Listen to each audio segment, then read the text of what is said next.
Nous sommes nombreux à avoir des rêves et des aspirations pour nous-mêmes et nos familles, que ce soit en Europe ou dans notre pays d'origine. Nous voulons peut-être retourner en Afrique ou investir pour l'avenir de nos enfants. Cependant, la réalisation de ces objectifs peut être difficile et demande souvent un travail acharné et une planification minutieuse. Dans cet épisode des podcasts, nous aborderons des questions délicates qui doivent être prises en compte avant d'entamer tout projet ou investissement. Nous discuterons également des conséquences potentielles que cela peut avoir sur nos familles et nos relations. Bien sûr, avec nos chers amis Yannick Molonda. Ne changez pas, à tout de suite.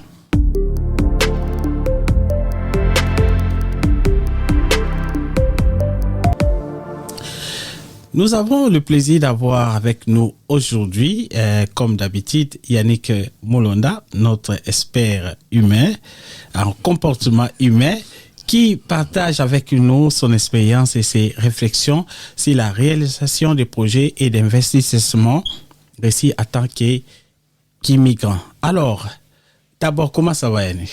Oui, je vais très bien, merci pour l'invitation. Ok. Alors, nous allons attaquer directement dans la première question. Quels sont les défis les plus courants auxquels sont confrontés les immigrants en Europe lorsqu'ils cherchent à réaliser leurs projets ou à investir? Justement, il y a beaucoup de défis. C'est tout à fait normal dans chaque investissement.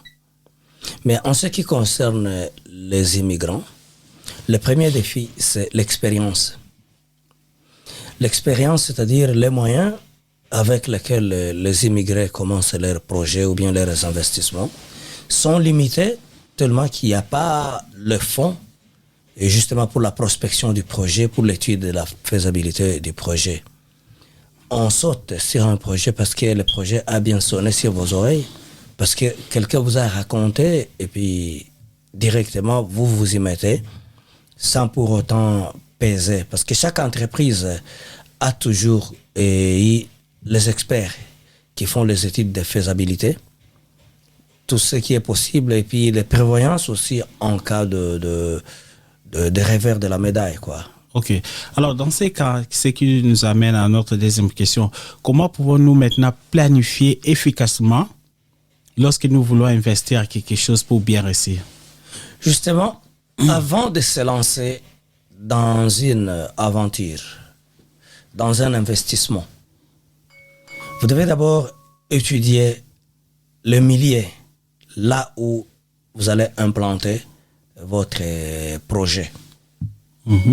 C'est toute une étude très approfondie, pas légère, pas des questions qu'un ami vous a racontées au salon de coiffure, pas des informations que quelqu'un vous a seulement raconté, parce que lorsque vous étiez à Kin, par exemple, Yaya Moko Atindaka Babis, et puis tout le monde voyait que le bis, c'est une richesse, et puis vous vous lancez aussi dans le bis, sans pour autant étudier les projets. Il faut carrément étudier d'abord le milieu, là où vous voulez implanter votre projet, la faisabilité, si carrément c'est possible, pas les tâtonner, pas les spontanés, et surtout, qui vont gérer. Parce que si je dois retourner à la question, je m'imagine que la question serait les investissements qu'on fait au pays ou bien les investissements qu'on fait dans son nouveau demeure. Ok, dans ces cas-là, lorsque nous cherchons à investir, est-ce que tu peux nous donner un exemple, par exemple, qu'est-ce que nous pouvons investir au pays? Et moi, je te poserai une question. Qu'est-ce que, par exemple, qu'on peut investir au pays? Ouais. Si je dois donner mon point de vue par rapport aux investissements du pays, l'investissement le plus sûr, le plus solide, c'est dans les bâtiments, dans la construction. Immobilier. L'immobilier, je veux dire merci beaucoup. D'accord. Alors, dans ces cas-là, combien est-ce qu'avec le travail que nous gagnons ici, nous pouvons arriver peut-être à investir dans ces genres de projets?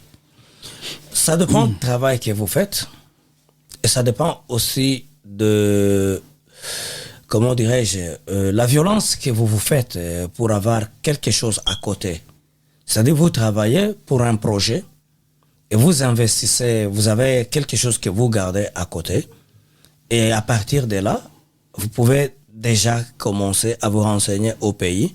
La plus grande des chances, c'est que tout le monde est venu du pays là-bas. Mais surtout aussi, il ne faut pas carrément s'aventurer dans les informations que vous avez ramassées par-ci, par-là. La première des choses, il faut y aller. D'accord. Alors, dans ces cas, lorsqu'on on cherche à investir, donc ce qui demande que nous devons beaucoup plus travailler, augmenter sans doute peut-être les airs, lorsqu'on veut se lancer dans quelque chose qui est peut-être comme on vient d'assister l'immobilier. Mais comment pouvons-nous maintenant équilibrer nos aspirations personnelles avec les besoins de notre famille? Quand je parle de notre famille, cela veut dire peut-être ça va vous demander d'aller peut-être en Afrique, rester peut-être quelques mois par exemple, ou je sais pas.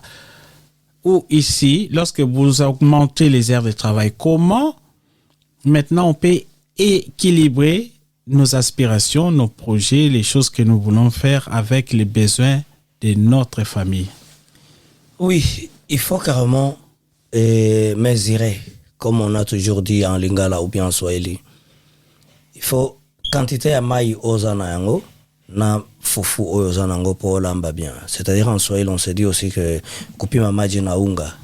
Alors, c'est-à-dire vous avez la vie à mener d'abord ici qui ne doit pas être sacrifiée. Et vous voulez avoir quand même quelque chose au pays parce que au-delà de ce que nous sommes ici, la plupart, la majorité de nous, bakati saka et balepona ilenge ambokate, veut dire que on est venu ici parce que on va, comment dirais-je, dans le pays étranger, parce qu'il y a quelque chose qu'on a vu, qu'on voulait améliorer dans sa vie, et retourner au pays avec quelque chose.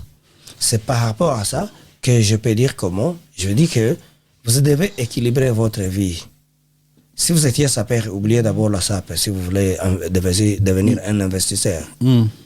Et puis, vous gardez un peu d'argent à côté, vous faites vos besoins. Sans quoi, il y a aussi des trucs qu'il faut carrément oublier ici. Pas sacrifier vos enfants. Oui. Mais c'est ça, c'est ce que je voulais souligner. Nous avons entendu, nous avons vu. Moi, je connais quand même certaines personnes qui sont arrivées d'y aller au pays peut-être pendant quelques mois, hein? Et puis, ils ont laissé peut-être les champs libres à d'autres personnes et quand ils sont retournés, ils ont eu des problèmes. Cela dit à quoi? Cela est dit au genre de dialogue qui s'est passé au sein de la famille. Nous ne devons d'abord pas oublier que la famille, c'est la base du gouvernement. C'est la base d'un pays. C'est-à-dire que vous avez un parlement qui est votre famille. Vous avez l'époux et l'épouse qui sont les chefs de gouvernement et consorts. Vous devez discuter ensemble et voir les faisabilités de ce que vous voulez aborder, du projet que vous voulez aborder. D'après toi, combien de temps quelqu'un qui a des projets pareils peut rester en dehors de sa famille? Non, c'est pas nécessairement que vous devez rester en dehors de votre famille. Vous devez d'abord avoir quelqu'un de sûr. Au pays. Pas nécessairement dans votre famille. Ça peut être quelqu'un avec qui vous travaillez. Surtout, nous sommes au temps de l'Internet. Surtout, nous sommes au temps de la globalisation. Oui. Là où je peux tirer un pays, par exemple, vous êtes à Paris, dans 8 heures de temps, vous pouvez être à Luanda, en Angola. Vous êtes en Angleterre, dans 8 heures de temps, dans 10 heures de temps, ou plus tard, vous pouvez être à Kinshasa. C'est-à-dire, vous avez aussi la facilité, parce que la globalisation, la containerisation et tout ce qui est dans l'emballage globalisation nous a facilité. C'est-à-dire, vous n'avez pas besoin carrément d'aller rester pendant les débuts jusqu'à la fin du projet au pays. Ok. La dernière question, quelles sont maintenant les conséquences possibles lorsque nous investir dans ce genre de projet? Quelles sont les conséquences que nous pouvons récolter? La plupart des gens Et on se dit souvent, on voit seulement les conséquences. Mais pourquoi ne pas demander quels sont les avantages? Évidemment, il y a des conséquences. Ouais. Mais il faudra carrément ne pas seulement être pessimiste. Il faut d'abord être optimiste. Les conséquences peuvent arriver aussi, comme on peut aussi quitter sa maison pour aller au travail et vous trouvez un accident de parcours. Ce sont des conséquences que vous n'avez pas prévues. Mais là-bas aussi, les conséquences commencent souvent par les gens des gestionnaires que vous avez trouvés au pays. D'après mes recherches, je parle sur votre contrôle, bien sûr. D'après mes recherches, il y a 80% des personnes qui ont investi au pays, après ils ont eu des problèmes dans leur couple. C'est ce que j'ai dit. C'est pour ça que j'ai posé d'abord du dialogue à l'interne. Mais cela dit à quoi? Et les statistiques de 80%, c'est seulement parce que on a tendance à écouter seulement ceux-là qui ont échoué.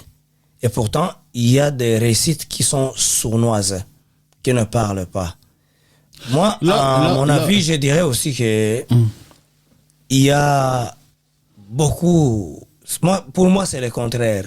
Je sais beaucoup qui ont réussi et beaucoup qui ont échoué. Lorsqu'on parle de la réussite, bien sûr, on parle du bien matériel, c'est ça. Ouais.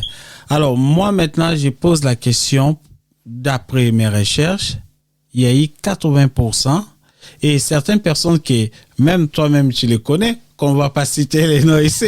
Non, on ne cite pas. Mais il y a eu 80% qui ont eu des problèmes dans la famille.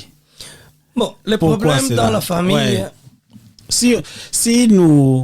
Si y en a à Manchester, si on voit que les gens qui ont eu des projets d'investissement, c'est bien. Nous tous, nous avons des projets au pays. On a investi quelque part. Mais pourquoi 80% qui ont investi? Et là, si nous commençons à compter, on est à Manchester, toi et moi, nous allons remarquer qu'il y aura 80% des personnes qui ont eu des problèmes sérieux dans leur couple. Personnellement, je ne suis pas d'accord avec les 80%, mais je peux dire qu'il y a eu des problèmes. Tout commence par la question de la transparence. Ce que vous êtes allé réellement faire au pays, et ce que vous avez prétendu aller faire au pays. C'est ça la différence. C'est-à-dire, si vous allez pour un investissement, pour un projet, que vous avez investi votre temps pour faire la prospection. C'est-à-dire, vous allez là-bas, il y a des réalités qui sont sur le terrain qui sont autres. Comme quoi? Bon, là, d'abord, question de réussite ou d'échec. Dans la construction, ils sont rares, à mon avis. Oui. Mais si on parlait autre chose. Oui, ma question, ma dernière question, je dis les conséquences possibles. Quand je parle de conséquences, je répète encore, vu avec mes recherches, j'ai parlé avec les gens, j'ai parlé avec les femmes. Sans doute les femmes, précisément les femmes congolaises ou les femmes africaines nous écoutent ici. Les retours souvent du mari ou de la femme, il y a un problème. Il y a un problème. D'abord, on ne sait pas. Il est allé investir dans quelque chose. Il est allé investir. Il est allé avec. Voilà, je comprends. Je vais toucher le nez du problème. Je sais ce que tu voulais dire par là. C'est-à-dire, le mari est allé avec un certain montant et il est rentré, même réduit par exemple. Il est rentré, il n'a rien. Et en termes d'investissement là au pays, il n'y a absolument rien. Ce sont des cas qui sont rares, mais seulement dans notre culture, dans notre façon de faire les choses, nous avons toujours eu tendance à seulement glorifier les échecs, à parler des échecs sans parler des réussites. Les réussites sont souvent en long terme. Où est passé l'argent? Évidemment, c'est ça. C'est là que vient la question de savoir si réellement l'homme... Mais il y a aussi les femmes qui envoient. Peut-être elles sont empêchées d'aller, ils envoient, mais ça rentre aussi dans la bouche des crocodiles. Ok, il y a... Voilà. Je vais te poser une question, franchement. Voilà. Il y a quelqu'un qui va en Afrique, par exemple. Il reste pendant 4 mois, 5 mois. Est-ce que ça ne va pas amener d'autres conséquences dans son couple? ça doit carrément avoir des conséquences. Ouais. Surtout quand on ne sait plus montrer la transparence sur la question du retard. Pourquoi vous êtes resté longtemps au pays?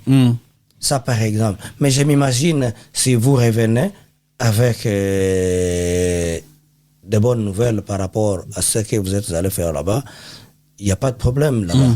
Et surtout aussi, si votre capital, votre fonds de commerce ne vous permet pas d'être aussi souple pour entrer et voir ce qui se passe de l'autre côté de la montagne, je veux parler de votre famille, ça ne vaut pas la peine d'y aller. Alors, il n'y a pas d'autres choses à part l'argent qui pourrait aussi créer certaines tensions dans la famille, à part l'argent. En ce qui concerne le voyage, ou bien d'une manière générale? Les deux, je peux dire. L'argent, d'abord, c'est pas ça la source du problème. La source du problème. C'est quoi les sources? C'est la question de dialogue franc. C'est la question de confiance. C'est la question de l'amour. Quand tu dis des dialogues, c'est quoi exactement? Quel genre de dialogue? C'est-à-dire que sentimental, vous dites, vous vous dites des choses vraies. C'est-à-dire, si je dis que je pars au Congo pour les affaires, et je pars carrément au Congo pour les affaires, curieusement, si je dis que je pars au Congo pour les affaires, et demain on me voit sur la couloir Kimbuta, couloir Macron, en train de prendre la Castel. En bandale, oui. Voilà, ça devient autre chose. Et carrément, tu penses que quelqu'un qui va en Afrique pendant 4 mois, 5 mois, il restera comme ça. D'affilée. Ouais, sans personne à côté. C'est possible. C'est possible. Question de discipline. Ok. Oui, lorsqu'on est discipliné, on est discipliné. Pendant 4 mois. Lorsqu'on a la moralité, lorsqu'on dit pour soi que la moralité est sacrée et le reste sacré. Pendant 4 mois, 5 mois. C'est tout à fait possible. Loin de Moi, je connais plusieurs. Son mari ou sa femme. Personnellement, je connais plusieurs. C'est la question de discipline. Ok. En tout cas, merci beaucoup. C'est comme d'habitude, on dit, c'est passionnant. Donc, je pense que nous allons encore avoir l'occasion de continuer cet épisode. Et nous espérons que les réflexions, les conseils partagés par Yannick Moulonda vous ont été utilisés pour réfléchir à vos propos, projets d'investissement, et ces conseils que nous apprécions, vous pouvez aussi les utiliser. Alors, nous vous encourageons de continuer à poursuivre nos podcasts. On se retrouve à la prochaine. Merci.